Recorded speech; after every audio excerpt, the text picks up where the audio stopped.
Welcome back to Building Character, where we figure out how to play as your favorite fictional characters in Dungeons & Dragons. Remember to like and subscribe for better luck next time you play.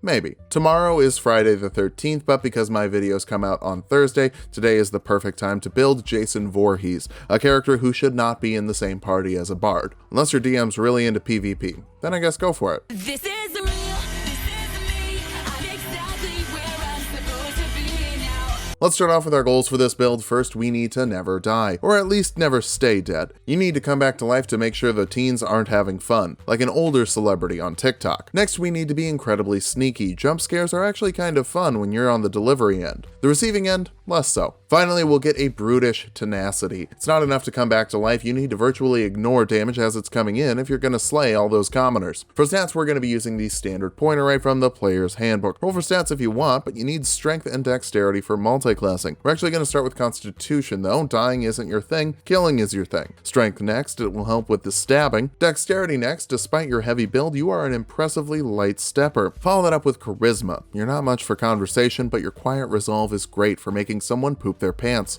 Wisdom is a little low, let's be honest, your soft stats are pretty terrible, but intelligence is going to be the biggest issue. You went through your weird zombification lake transformation when you were a kid, and I don't think the brain decay helped with your homework. For race, you were a human, now you're a zombie, I say that's a human revenant. If you want to find all the revenant details, your AOL keywords are Gothic, Heroes, Unearthed Arcana. A dwarven revenant would have more constitution, +3 right away, and dark vision to help you work at night if you really hate humans that much. But if you're a human revenant, you get +1 to 2 scores of your choice. Dexterity and constitution would be my picks. You also get extra constitution from being a revenant, so that's +2. You've also got a relentless nature, meaning that when you're below half health, you get 1 HP back at the start of each turn.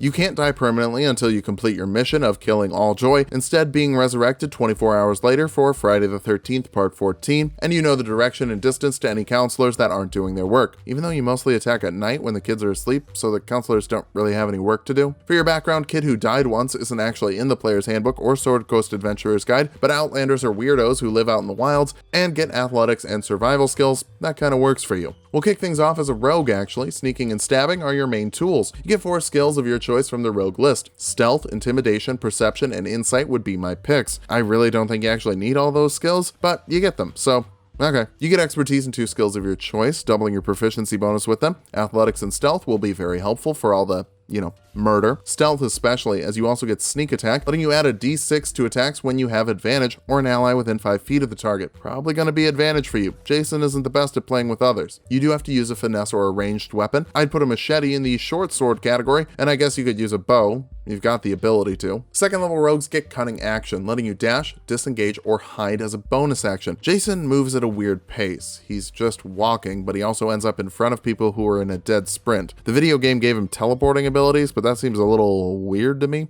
I like the idea that he can just switch from sprinting to stalking at a moment's notice to deftly balance speed and intimidation. From the class feature variants on Unearthed Arcana, you also get aim, letting you give yourself advantage on an attack if you don't move in the same round. We're actually going to get a better option a little bit later. Third level rogues can pick a roguish archetype, and you might not be the typical assassin, but it works for you. You get proficiency in disguise and poisoner's kits. I'm not sure a hockey mask is going to be a great disguise, but hey, whatever works, no judgment here. More importantly though, you get assassinate, giving you advantage on attacks against creatures who haven't acted in combat yet, and any attack against a surprised creature is a critical hit. Getting a critical hit with sneak attack is really nice, as you get to double all the sneak attack die as well, and your sneak attack increases to 2d6 now.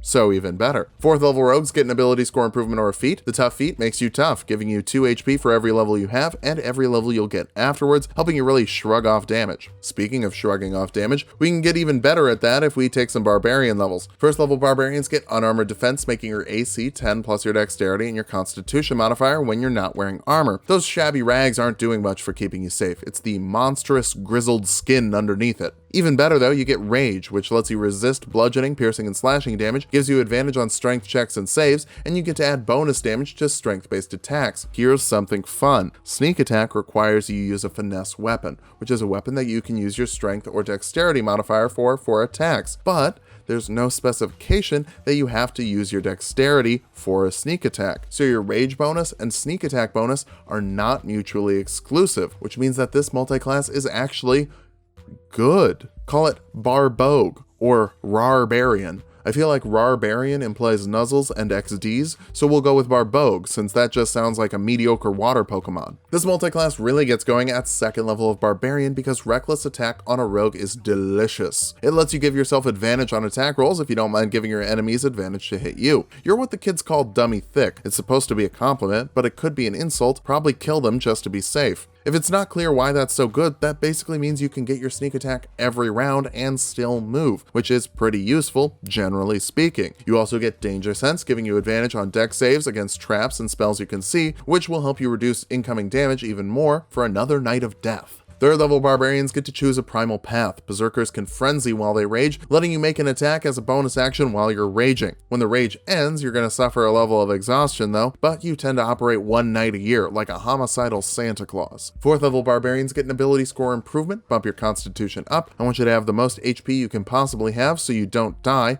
Make them put some effort in. Fifth level Barbarians get an extra attack, letting you attack twice instead of once with your action. It's probably worth noting that you can only use sneak attack once per round, but with 3 attacks per round thanks to Frenzy, and advantage on all of those attacks with Reckless Attack, you'll be able to fish for crits so well that they'll rename it Camp Crystal Lake.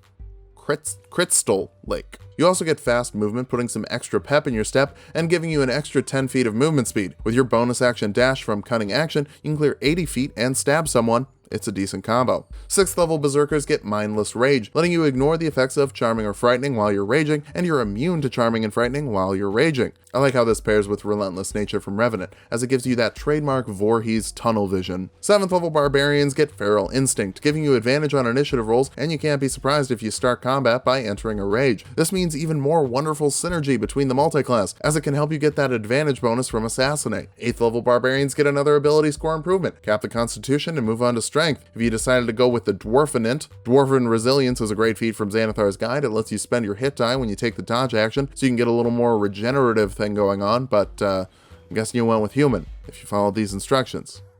So you can't do that, because you're not a dwarf. Back over to Rogue now. 5th level Rogues get Uncanny Dodge, letting you reduce damage from attacks by half as a reaction as long as you can see the source, which pairs with your resistances from raging, so if someone's trying to stab, smash, or slash you, they might as well be trying to tickle you to death. Your Seek attack also bumps up to 3d6 here. 6th level Rogues get expertise in 2 more skills. Perception and Intimidation should round off things nicely for you to get extra stalky and extra spooky. 7th level Rogues get Evasion, letting you take half damage on failed dex saves and no damage on successful ones. Only water can kill you. Fireballs are like a day at the spa. Your Sneak attack also bumps up to 4d6 here. 8th level Rogues get another ability score improvement. More strength will make those machete slashes more accurate and deadly. You're killing commoners who probably have less HP than your modifier plus your rage bonus at this point, but thorough work is good work. 9th level Barbarians get Brutal Critical, letting you add another damage die to your critical hits. Wow, look, it's more synergy with Assassinate, since you're critting someone anytime they close the medicine cabinet door, and then boom, Jason, surprise attack. 10th level Barbarians get Intimidating Presence, letting you force a wisdom saving throw on creatures of 8 plus your proficiency bonus and charisma modifier. Failing that, they're frightened, and you can extend it to the following turn with another action until they pass the save. Once they've passed, you can't use this on them again for 24 hours. Honestly, don't worry about this though, just slash it up. 11th level Barbarians get Relentless Rage, meaning the first time you should drop to 0 HP while you're raging, you can make a DC 10 Constitution save to drop to 1 HP instead. The DC goes up by 5 each time, and this is the first time this little multi-class combo is actually going to hurt us a little bit, as Barbarians generally have proficiency with Constitution saving throws, but you don't since you kick things off as a rogue. Still, the giant health pool, resistance to common damage types, uncanny dodge, and evasion should be enough to keep you alive for a while. Our capstone is the 12th level of Barbarian for one last ability score improvement to get our strength as high as possible. Unfortunately, with book scores, we're not going to be able to cap it off, but maybe you rolled better. I hope you did. Now that we've hit level 20, let's figure out how viable this build is. First, durability. You've more than likely got over 250 HP, resistance to physical damage, uncanny dodge, evasion, and a very slow but steady regeneration to make you virtually unstoppable. The Sneak Reckless Attack combo is also pretty great, pretty much guaranteeing that you'll get your sneak attack every turn, with 2 more attacks to follow it up with a +7 damage per attack modifier to make sure you're really putting the hurt on. Finally, you're deceptively mobile with extra movement and cunning action to help you get around your campsite. For weaknesses, ranged and magical damage isn't your thing. You've got proficiency with ranged weapons, sure, but your +2 dex modifier isn't going to help you get a lot done in that regard, so flying and thicker enemies could be an issue. The soft stats are also pretty low. You're not going to be much for puzzle solving solving, instead sort of bashing your head against a wall until it breaks. Finally, Frenzy is one of the very few subclass abilities that comes with a pretty major penalty, and stacking exhaustion can be a pain to deal with. But again, you're awake for one night, do your damage, then go back to sleep. Just watch out for a spellcaster, they could be a real nightmare for you to deal with. Thanks for watching. If you liked the video, subscribe for more. We make 2 videos every week. And don't forget to subscribe over to the side channel, Tulog and Mango, where I play video games with my buddy Mango.